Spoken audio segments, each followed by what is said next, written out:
Oke, saya mulai saja. Bismillahirrahmanirrahim. Assalamualaikum warahmatullahi wabarakatuh. Waalaikumsalam warahmatullahi Waalaikumsalam wabarakatuh. warahmatullahi wabarakatuh. Oke, selamat semuanya.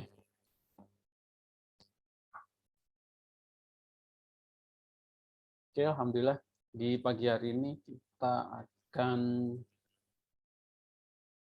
masuk perkuliahan di pertemuan kelima. Di pertemuan kelima ini saya akan bahas tentang hak akses dalam database MySQL.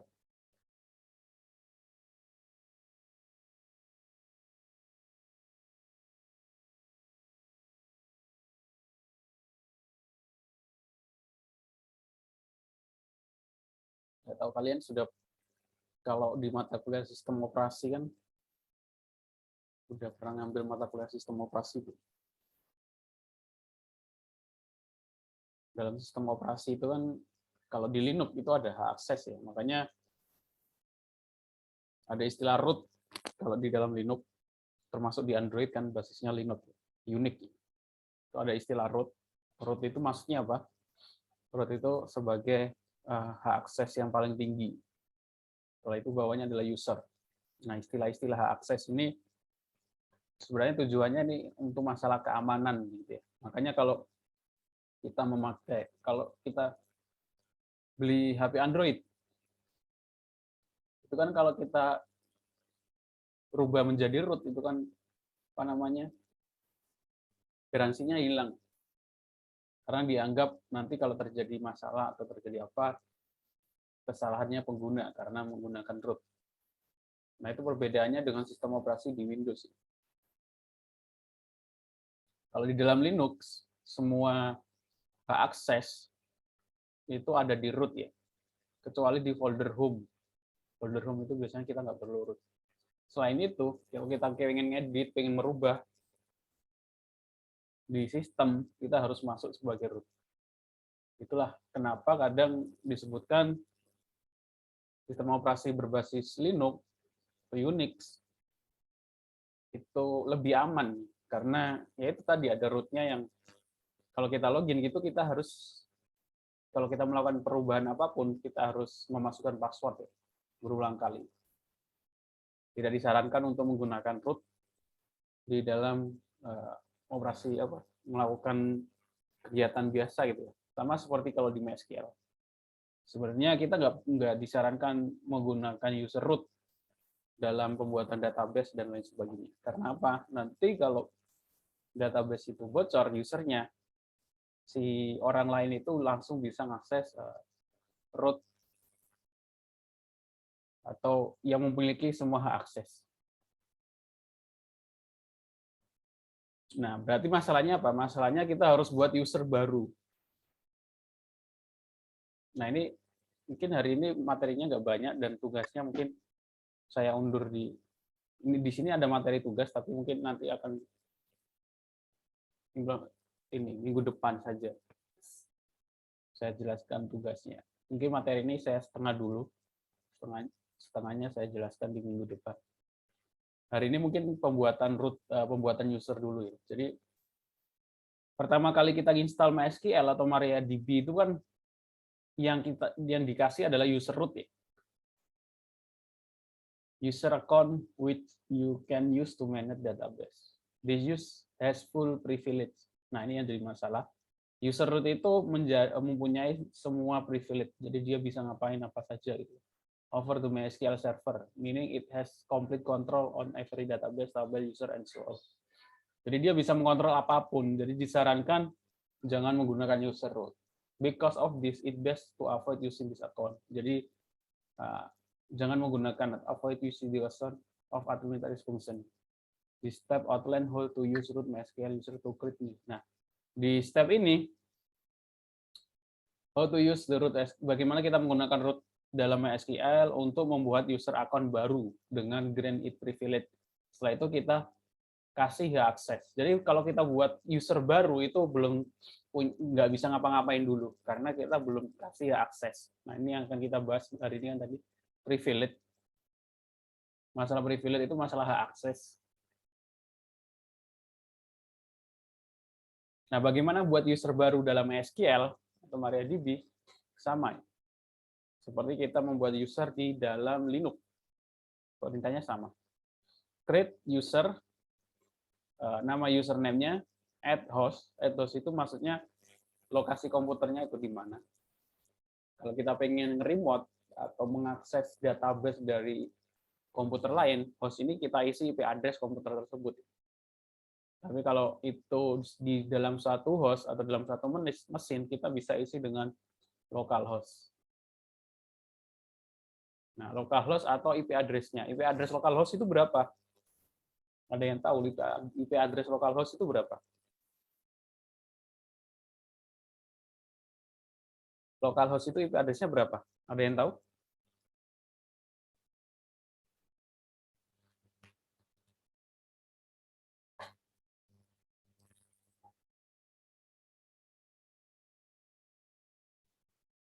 Nggak ada yang tahu?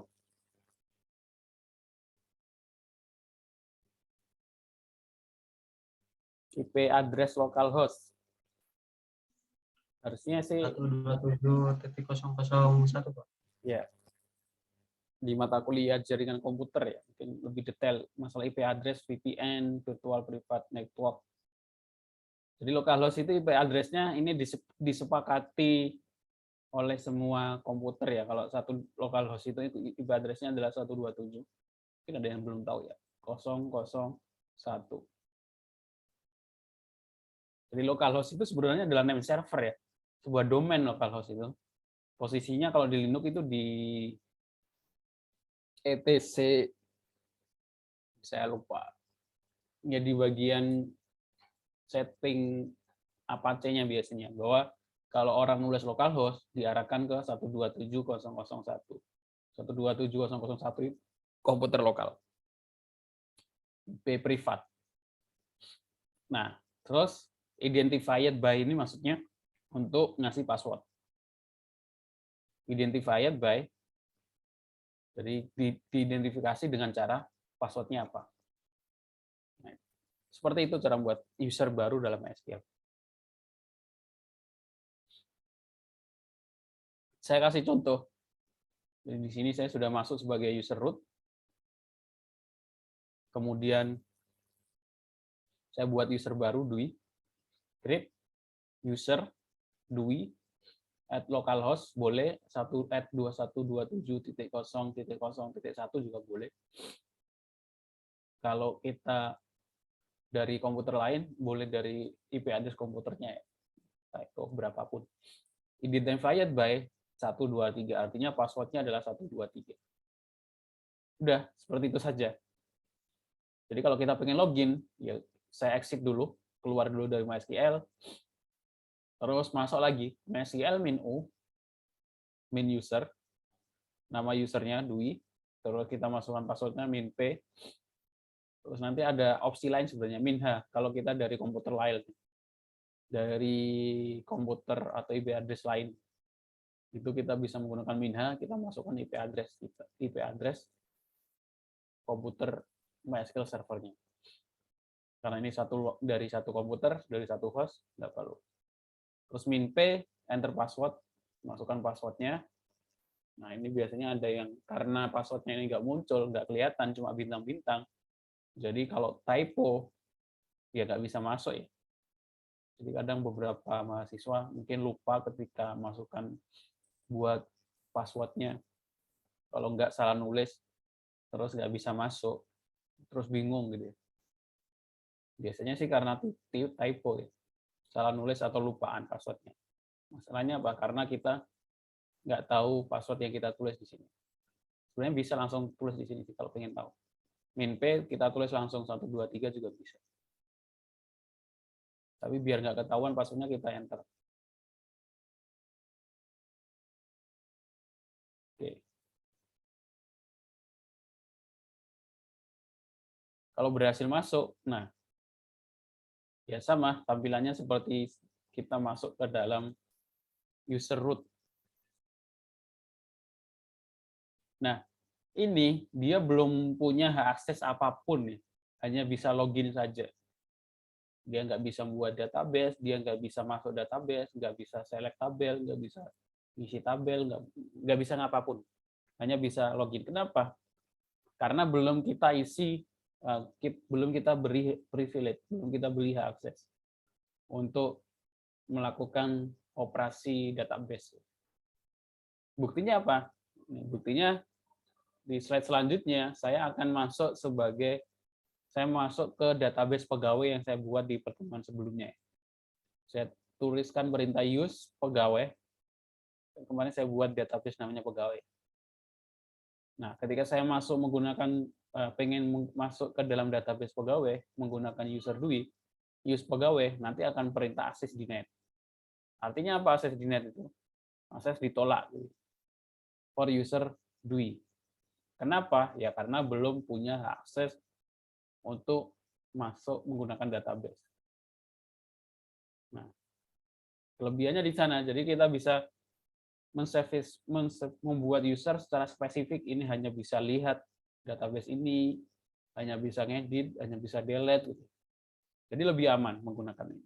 Walaupun nanti ketika kita buat aplikasi, kita nggak perlu sebenarnya kita nggak perlu mikirin ini ya, karena kalau dalam aplikasi itu kan masalah akses itu kan dari sisi klien ya, dari sisi user. Yaitu kalau dengan cara login, jadi kita buat halaman login itu kan kalau dia masuk sebagai user hanya tampilkan tabel apa saja. Gitu. Kalau dia masuk sebagai admin hanya tampilkan tabel apa saja. Itu kalau dari sisi aplikasi. Nah, selanjutnya menampilkan user yang ada. Nah, kadang kita lupa user untuk ngecek gitu ya. Kadang kita lupa sebenarnya user yang ada dalam database kita itu apa saja, terus password-nya apa saja. Itu kita bisa lihat menggunakan user root. Nah, ini kalau user root kita bocor, user tersebut bahkan bisa melihat nama-nama user lain di dalam database tersebut. Contohnya, query-nya adalah select user password from mysql.user. Dari tabel mysql.user itu menyimpan data user, password, dan lain sebagainya. Ada banyak. Jadi di sini kita pengen nampilkan user dan password saja. Nanti akan memunculkan user. Di sini ada beberapa user. Ada user root, passwordnya kosong. Kemarin kita nggak pakai rootnya kan nggak ada passwordnya. Itu juga nggak disarankan. Kalau bisa user root dikasih password. Terus ini ada user yang baru saya buat, Dwi. Nah ini passwordnya. Nah kenapa passwordnya berubah menjadi ini? Ada yang tahu? Kenapa passwordnya?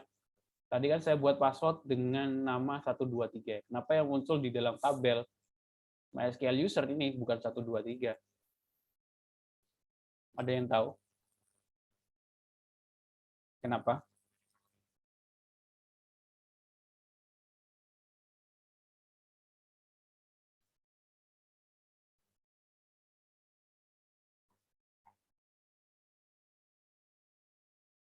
Kira-kira?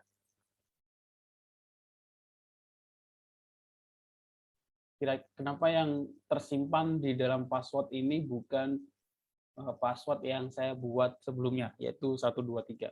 Kenapa yang muncul di tabel MySQL user ini passwordnya adalah ini panjang ini, angka dan huruf, kombinasi angka dan huruf. Kira-kira kenapa? Ada yang bisa jawab? Kalau sudah punya pengalaman buat aplikasi harusnya tahu ya. Maksudnya ngerti.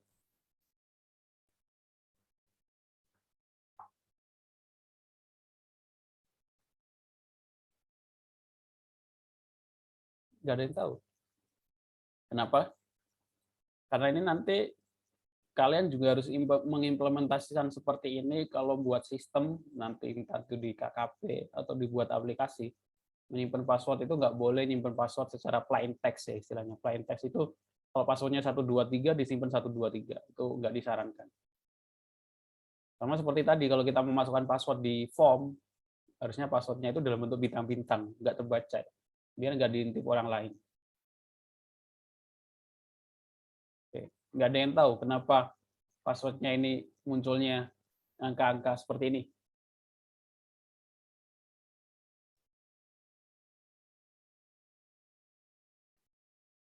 Ini terkait masalah kriptografi, ya, kriptografi. Kriptografi itu apa? Jadi kriptografi itu adalah bagaimana kita menyembunyikan pesan gitu, kriptografi. Banyak ada mata kuliahnya kriptografi juga. Kalau analogi apa yang mirip itu ya seperti kalau kita belajar pramuka gitu ya. Karena ada sandi Morse. Sandi Morse kan itu digunakan untuk menyembunyikan pesan. Nah, itu kan yang sederhana. Kalau dalam komputer ada kriptografi. Salah satunya ya ini, untuk menyimpan pesan. Pesan apa yang disimpan? Biasanya yang digunakan adalah password. Kenapa password disimpan dalam bentuk?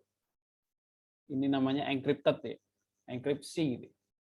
Kalau 123 itu plain text, teks yang terbaca. Kenapa di encrypt passwordnya? Ya, karena supaya ketika database ini bocor, terus orang lain yang di luar sistem itu pengen mengetahui passwordnya tetap nggak ketahuan. Jadi nanti kalau kalian dari sekarang, kalau kalian buat sistem, buat aplikasi, terus nyimpen passwordnya nggak boleh dalam bentuk plain text gitu. Passwordnya 123 disimpannya 123, itu nggak boleh. Sangat nggak disarankan. Ya dienkripsi, ada banyak metode enkripsi, yang paling standar MD5, hash, bahkan kalau perusahaan-perusahaan besar, bank dan lain sebagainya, e-commerce, ya dia buat metode enkripsi sendiri. Jadi walaupun database-nya bocor, orang yang mempunyai database tersebut nggak akan bisa tetap login karena passwordnya terenkrip.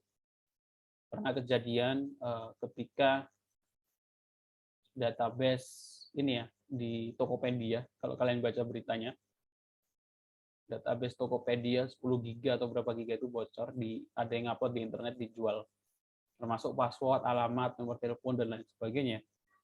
Tapi dari pihak Tokopedia mengklaim walaupun datanya bocor, nggak bisa dimanfaatkan karena terenkrip. Gitu. Klaimnya ya seperti itu. Kita nggak tahu sebenarnya. Nah itu tujuannya. Jadi nanti kalau database-nya bocor, ini password-nya ini terenkrip. Jadi tetap nggak bisa digunakan. Kecuali kita harus menggunakan dekripsi, metode dekripsi dan butuh waktu banyak. Nah dari kriptografi ini akhirnya muncul namanya cryptocurrency yang terkenal sekarang, yang lagi rame. Sudahnya namanya kriptografi, itu teknik. Akhirnya muncul cryptocurrency, currency kan mata uang. Jadi mata uang itu berdasarkan kriptografi seperti ini. Jadi kalian coba pelajari masalah kriptografi, terus pelajari masalah Bitcoin dan lain sebagainya. Karena dari sisi IT kita nggak melihat dari sisi mata uang dan lain sebagainya, kita melihat dari sisi development-nya, teknologi yang digunakannya, itu menggunakan teknologi ya kriptografi, hash fungsi, gitu. Kenapa Bitcoin jadi mahal, kenapa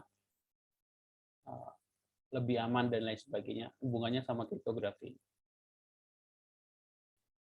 Seperti itu. Jadi setelah ini, saya harapkan kalau kalian buat sistem, kayak di kerja praktek, tugas, buat aplikasi, ini tabel password, tabel user password, passwordnya harus dienkrip. Nah, itu yang membedakan kalau yang buat aplikasi asal sama yang serius gitu. Dipikirkan sisi keamanan dan sisi yang lebih detail. Terus kita juga bisa melihat hak akses dari user root itu, kita bisa melihat hak akses sebuah user. Hak aksesnya yang dia miliki itu apa? Cuma saya lupa ya itu. Hak akses saya itu apa saja sih?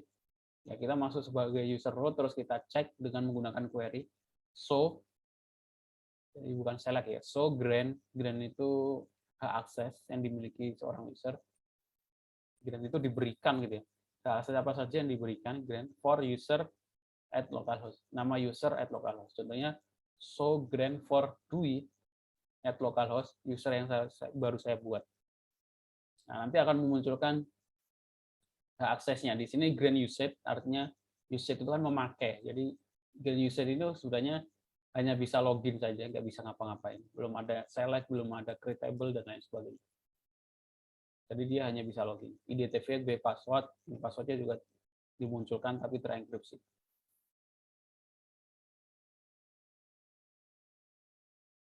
Selanjutnya bagaimana mengecek daftar user dan hostnya. Sama seperti tadi, kalau tadi menggunakan user, select user dan password, ini saya pengen tahu user apa saja yang akses. Nah, ini kadang ada beberapa orang admin administrator website, administrator server, administrator database itu kadang ada orang lain masuk gitu ya. Terus dia buat user untuk dia sendiri. Terus yang punya admin website atau database-nya itu dia nggak sadar ada orang lain yang telah membuat user, jadi ada user yang dikenal gitu ya, biasanya seperti itu. Nah, untuk ngeceknya user apa saja yang ada dalam database kita, siapa tahu ada user yang nggak pernah saya buat kok tiba-tiba muncul gitu, siapa tahu ada orang lain gitu. Kita gunakan query select user at host from SQL user. Nah, di sini akan memunculkan nama usernya, user root, hostnya itu 127, sama saja 127.0.1 atau localhost, root juga localhost, PMA ini php-admin, jadi ini user untuk menggunakan php-admin. Terus ada user Dwi. Tiba-tiba ada user lain gitu, Budi, terus hostnya dari komputer lain, IP address lain. Nah, itu berarti mencurigakan. Berarti ada orang lain yang mengakses database kita. Oke. Ada yang kirim pesan. Pak, itu untuk mengisi password itu otomatis atau enggak? Untuk ngirim password otomatis atau enggak? Enggak. Harus ada otomatis kalau yang tipe data enggak bisa otomatis. Jadi tipe datanya varchar, nanti kita gunakan kalau menggunakan kita insert data itu kan menggunakan bahasa pemrograman nanti kan. Yang biasa dipakai itu mungkin nanti akan saya bahas masalah metode enkripsi ya. Salah satu yang paling ramai dipakai adalah MD5. Jadi ada nanti saya akan bahas masalah enkripsi. Jadi ada namanya enkripsi, ada namanya hash. Ada namanya enkripsi, ada namanya hash. Hash nanti kalau kalian belajar tentang Bitcoin nanti pasti akan nemu istilah hash gitu. Hash fungsi. Blockchain. Nah, kalau enkripsi itu metode untuk menyembunyikan pesan. Jadi semuanya ini pesan A. Terus kita sembunyikan menjadi pesan C gitu. Ada cara untuk mengembalikannya lagi ke A gitu. Ada caranya, ada langkah-langkahnya. Nah, itu disebut enkripsi. Kalau hash itu nggak ada caranya untuk mengembalikan ke pesan semula. Ini perbedaannya. Sebenarnya saya punya pesan A berubah menjadi B23. Nah, dari B23 untuk kembali ke A itu nggak bisa. Nah, ini namanya one way enkripsi satu arah, one way enkripsi. Nah, itu disebut hash. Hash itu nggak bisa dikembalikan lagi ke pesan semula. Nah, ini disebut hash. Nah, biasanya kita bisa menggunakan enkripsi, bisa menggunakan hash juga bisa. Kadang kita buat enkripsi sendiri gitu ya. Enkripsi sendiri ya macam-macam. Dalam metode kriptografi ada kriptografi Caesar yang digunakan Raja Caesar sebelum Masehi. Jadi semua ada A digeser 5 gitu ya. Jadi A berubah menjadi A, B, C, D, E. 1, 2, 3, 4, 5. Kalau A berarti bacanya E. Nah, itu salah satu yang sederhana. Metode geser 5. Istilahnya apa? Ya macam-macam metodenya, ada banyak nama metode yang digunakan. Seperti itu. Apakah otomatis? Enggak. Kita harus dimasukkan kodenya. Jadi sebenarnya 1, 2, 3, kalau MD5 sih sudah ada bawaan ada fungsi MD5 di PHP 3, tinggal kita MD5 1 2 3 ini berubah menjadi variabel baru. Yang disimpan adalah ini enkripsi ini. Jadi kalau kita sudah buat simpan ini enkripsi, nanti umpama usernya itu lupa password, otomatis adminnya tetap nggak bisa login ya, maksudnya kita buat halaman website gitu ya. Kita buat halaman website, ada user anggota, ada user admin gitu. Misalnya seperti itu. Terus anggotanya lupa password. Terus dia nanya, boleh nggak saya ngeliatin password saya di database? Nggak bisa, walaupun admin juga nggak bisa lihat password usernya. Makanya kita kalau seperti itu bagaimana? Kita harus buat menu reset password. Nah, menu reset password itu teknisnya bagaimana? Ya tadi, biasanya seperti yang mungkin kalian pernah lihat, reset password itu kita harus memasukkan emailnya dulu, dicek emailnya itu ada nggak di dalam database, kalau ada kirimin link untuk reset password. Biasanya kan link reset password, bukan link untuk ganti password ya, karena dia nggak tahu password sebelumnya.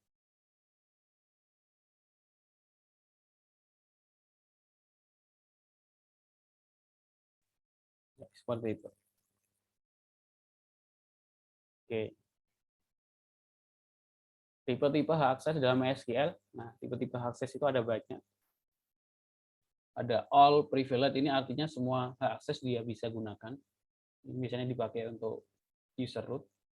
Ada alter, ya berarti untuk perintah alter, perintah select, perintah create itu sebuah akses ya. Jadi kita harus berikan ke dalam user yang baru kita buat. Nah, untuk jenis-jenis akses dan bagaimana kita memberikan ke usernya, mungkin saya lanjutkan di pertemuan selanjutnya. Nah, ini juga sebenarnya ada tugas nanti mungkin akan saya bahas di pertemuan selanjutnya, pertemuan minggu depan. Kalian bisa praktek saja dulu, praktek dari sekarang tentang buat user dengan ketentuan nama, passwordnya adalah name. Nanti ini yang nomor 2, nomor 3 kita bahas di pertemuan selanjutnya. Berikan akses user baru tersebut agar hanya bisa melihat pada tabel MHSNIF pada tugas 2 kemarin dan selanjutnya. Oke, seperti itu. Ada yang mau ditanyakan?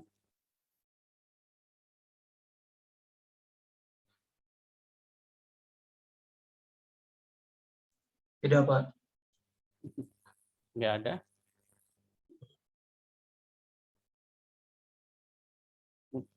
Kenapa saya nggak kasih tugas di pertemuan ini, supaya yang ini sudah tugas 4 ya, yang belum mengerjakan tugas 1, 2, dan 3 atau masih ada yang salah, silakan dikerjakan. Jadi nanti minggu depan saya akan kasih tugas 4. Selanjutnya ini pertemuan kelima, ini pertemuan ke-7 ada tugas 5.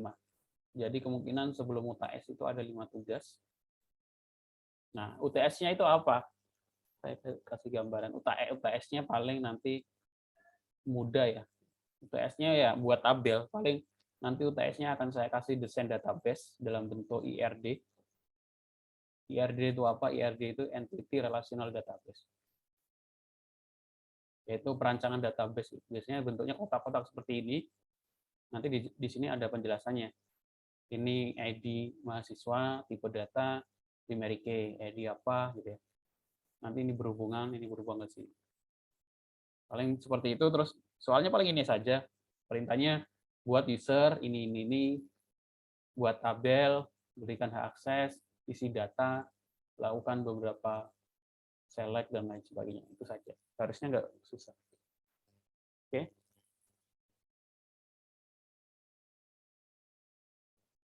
Karena ini sudah masuk ke pertemuan 5. Kemungkinan, ya nggak kemungkinan, udah 2 pertemuan lagi kita masuk ke UTS.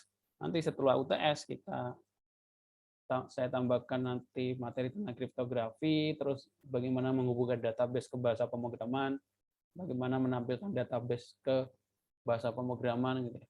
Kalau saya sih ngasih contohnya PHP. Walaupun sekarang bahasa pemrograman yang lagi rame itu ada Python, JavaScript, dan lain sebagainya. Nanti kalian bisa kembangkan sendiri untuk bahasa pemrograman lain. Seperti itu.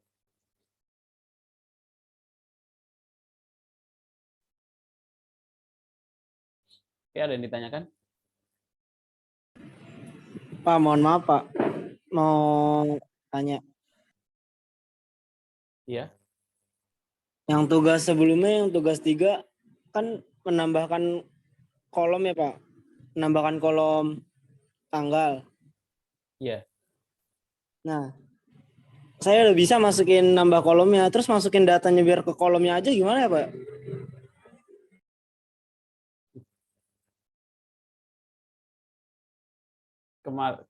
Sebelumnya kan sudah ada tabel MHS NIM ya. Iya.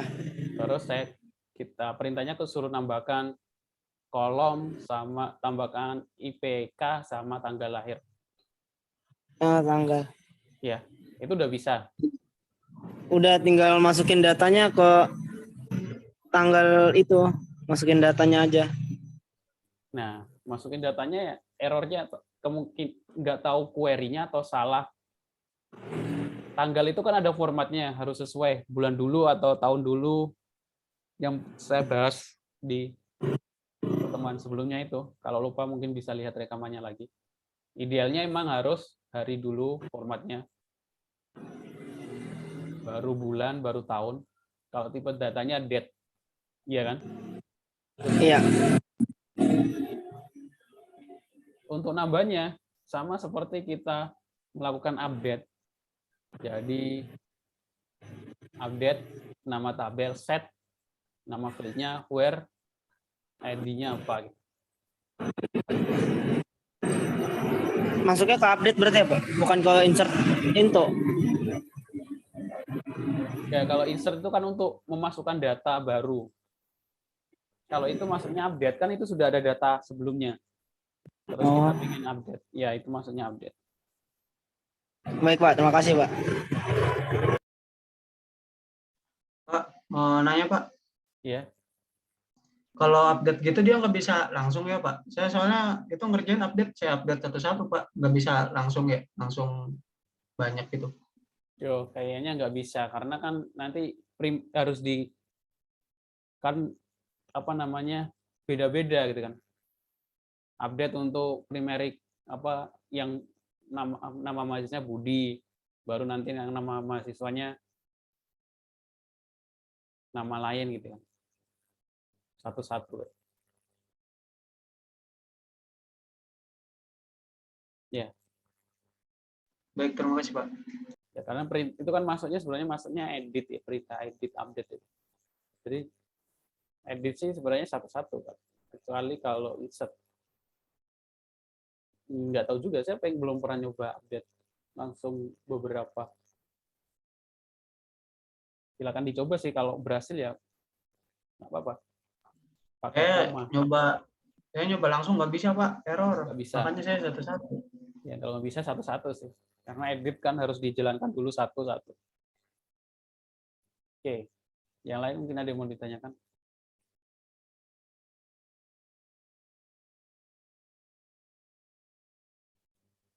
Karena di database ini masalah basic kalau untuk buat aplikasi. Nggak cuma buat aplikasi. Kalau mau fokus ke data science, data mining, data scientist, itu ada hubungannya sama database. Di query SQL-nya itu. Kalau istilah data science, data mining kan datanya harus ratusan bahkan jutaan gitu ya. Bagaimana mengelola data menggunakan query.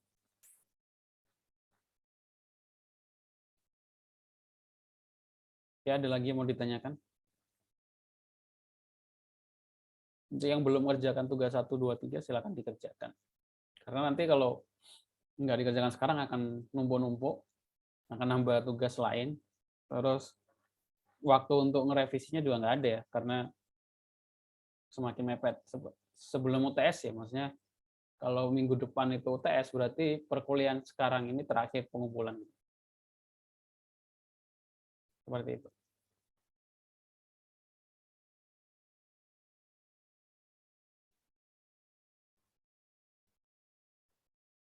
Oke, mungkin saya cukupkan perkuliahan kita hari ini. Terima kasih untuk yang sudah datang. Saya mohon maaf kalau ada salah-salah kata. Saya akhiri. Assalamualaikum warahmatullahi wabarakatuh. Waalaikumsalam warahmatullahi wabarakatuh.